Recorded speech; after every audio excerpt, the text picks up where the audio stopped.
Hello my dear student, good morning. कैसे हैं आप लोग?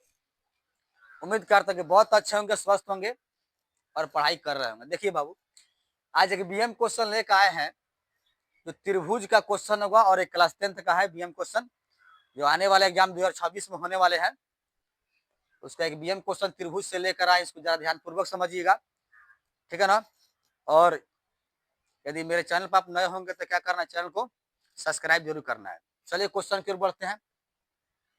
जहाँ समझ नहीं आएगा वहां पर कमेंट कीजिएगा, ठीक है ना आप लोग। तो कहता है क्वेश्चन, समझिए कि एक त्रिभुज का क्षेत्रफल ज्ञात करना। देखिए, एक त्रिभुज का आपको क्षेत्रफल निकालना है जिसके शीर्ष बिंदु जो दे रखा है 0,4, 3,6 और -8,2। देखिए, आपको त्रिभुज का क्या करना है, क्षेत्रफल निकालना है। तो इसके लिए एक फॉर्मूला होता है, आपको याद होना जरूरी है, ठीक है ना। तो चलिए हम फॉर्मूला के साथ इस वीडियो का स्टार्टिंग करते हैं। तो चलिए बताते हैं इसको। मान लीजिएगा ABC, ठीक है, एक त्रिभुज के माध्यम से बनाते हैं, समझिएगा। एक पहले हम क्या कर लेते हैं, देखिए बाबू, एक त्रिभुज हम ले लेते हैं, ठीक है। त्रिभुज को बनाया, यहाँ ए मान लेते हैं, यहाँ पर बी लिख देते हैं, यहाँ पर सी लिख देते हैं, ठीक है। ABC लिख देते हैं। ए को मान लेते हैं 0,4 शीर्ष वाले, तो 0,4 को सिलेक्शन करेंगे। बी को मान लेते हैं 3,6 मान लीजिएगा, तो 3,6 ले लेते हैं। सी को मान लीजिएगा -8 और -2 दे रहा है, उसको मान लीजिए, ठीक है। तो अब इसका क्षेत्रफल निकालना है। तो सबसे बड़ी बात होती है कि इसका क्षेत्रफल आपको याद होना चाहिए, ठीक है। तो चलिए हम इसमें लिख देते हैं 16।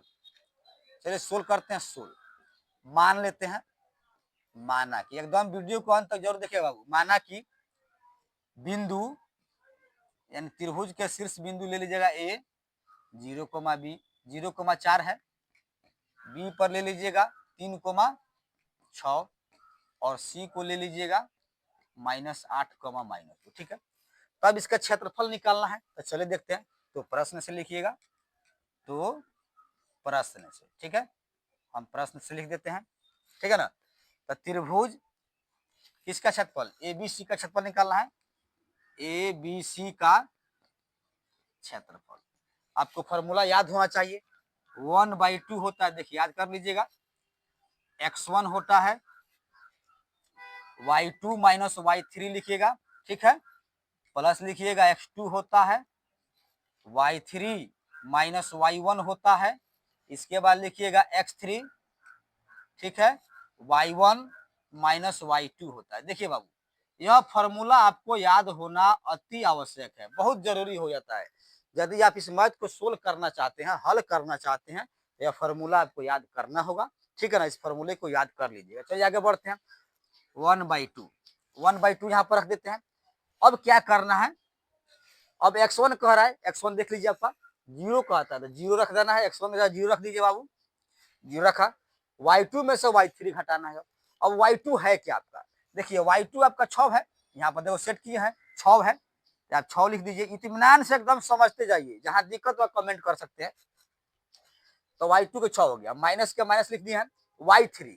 तो y3 देखिए यहाँ पर आपका कितना, -2 है। y3 क्या है देखिए, समझ सकते हैं, y3 आपका -2 है। तो माइनस पहले से अब -2, तो माइनस माइनस क्या हो जाएगा, +2 हो जाएगा। आगे बढ़ते हैं, प्लस लिखते हैं। x2 है, तो x2 इसमें खोज लेना है। x2 देखिए यहाँ पर x2 जो है आपका क्या कर रहा है, 3 कह रहा है, तो 3 रख देते हैं। अब क्या करना है, y3, तो y3 खोजो कहाँ है, तो y3 देखिए आपका -2 है। तो y3 की जगह हम क्या करते हैं, -2 रखते हैं।